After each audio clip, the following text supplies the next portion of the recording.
Welcome to Johns Island County Park.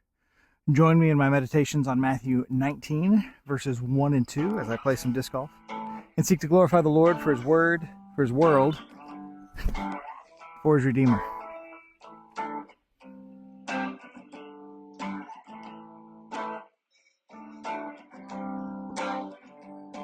In Matthew 19, Matthew is offering us a transition from Jesus' teachings on entering the kingdom of heaven like a child and fighting against sin and church discipline, forgiving one another, to transition into a new dialogue. But it gives us a place and a time and a task that Christ is carrying out. Matthew tells us that Jesus, having completed these sayings, left Galilee and went to Judah on the far side of the Jordan.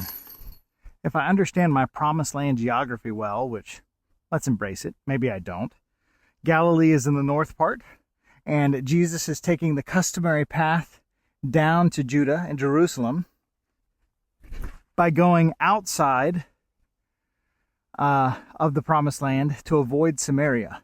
Samaria was the historic capital of the northern kingdom of Israel, and it would have been the center of worship of the golden calves set up by Jeroboam, and was populated by Hebrews who had intermarried with the various invading nations over the centuries. These Samaritans would have claimed to have worshipped the same God of Abraham and Isaac and Jacob, but they did it from the mountaintop, rejecting the proper temple worship in Jerusalem. Therefore, the area was shunned by Judeans who claimed a more pure descent from Abraham, Isaac, and Jacob, and a right worship of God through the Levitical priesthood and the temple system. So the scene that is set is that Jesus is making his way from Galilee to Jerusalem and passing through the desert places on the east side of the Jordan River. These are the places that remained as the starting point for the conquest of the promised land in Joshua's day.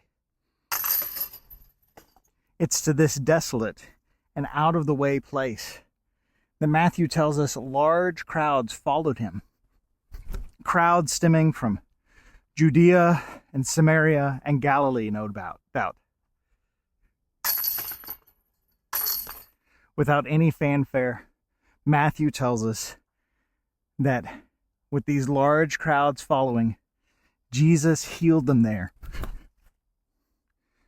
He has compassion on the crowds, showing us just what kind of Christ he is. Consider the beauty of this picture.